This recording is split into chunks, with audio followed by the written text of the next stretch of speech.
খুব ইমোশনাল একটা স্টোরি তোমাদের সাথে শেয়ার করব, যদি ভালো লাগে তাহলে অবশ্যই শেয়ার করবেন।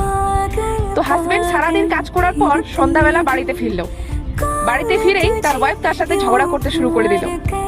তার হাজবেন্ড তাকে বলল যে আমাকে খাবার তো দাও, সারাদিন কাজ করে অনেক খিদা পেয়ে গেছে। তার ওয়াইফ বলল যে আমি পারবো না, নিজে বেড়ে খেয়ে নাও, আমার অনেক ঘুম পাচ্ছে, আমি ঘুমোতে গেলাম। এই বলে ওয়াইফ সারা রাত ধরে তার সাথে ঝামেলা করতে শুরু করে, কিন্তু হাজবেন্ড কোনো কিছুই বলে না। সে পেটে খিদা নিয়ে ঘুমিয়ে পড়লো। পরের দিন সকালবেলা যখন তার হাজবেন্ডের কাজে যাওয়ার সময় হলো, তার হাজবেন্ড তাকে বলল যে আমাকে ব্রেকফাস্ট তো দাও।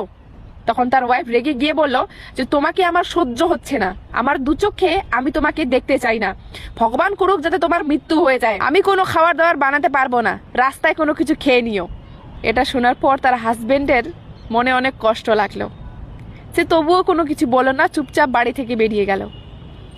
বিকালবেলা যখন তার বউ তার বাচ্চাদেরকে স্কুল থেকে নিয়ে আসতেছিল, তখন দেখলো যে তার বাড়ির সামনে অনেক ভিড় জমে আছে। সবাই বলা বলি করছে যে তার হাজবেন্ডের কার অ্যাক্সিডেন্টে মৃত্যু হয়ে গেছে। সে দেখলো যে তার বাড়ির সামনে তার হাজবেন্ডের মৃতদেহ পড়ে আছে। এটা দেখার পর তার মধ্যে আকাশ ভেঙে পড়লো।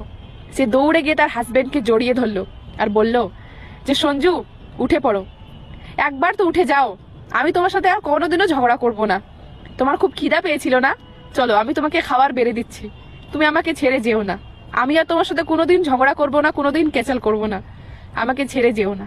কিন্তু হাজবেন্ড কিভাবে উঠবে?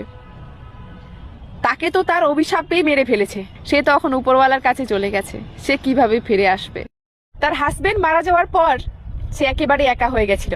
তার আত্মীয় স্বজন, তার বাবা মা সবাই ধীরে ধীরে রং বদলাতে শুরু করে দিল।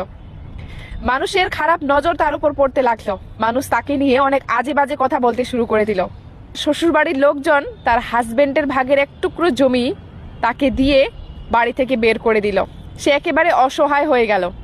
তার হাজবেন্ড যতদিন বেঁচে ছিল সে রানীর মতো তার কাছে ছিল, আর আজকে তার হাজবেন্ড মরে যাওয়াতে তার একেবারে চাকরানির থেকেও খারাপ অবস্থা হয়ে গেছে। সেজন্য বলবো যে যতদিন হাজবেন্ড বেঁচে আছে ততদিন তাকে সম্মান করুন, তাকে ভালোবাসুন, আর কাজে বেরোনোর সময় তো কোনোদিনও তাকে কোনো অভিশাপ দিবেন না, কেননা মানুষের অভিশাপ খুব লাগে। তো ভিডিওটা যদি ভালো লাগে তাহলে অবশ্যই শেয়ার করে দিবেন। ধন্যবাদ।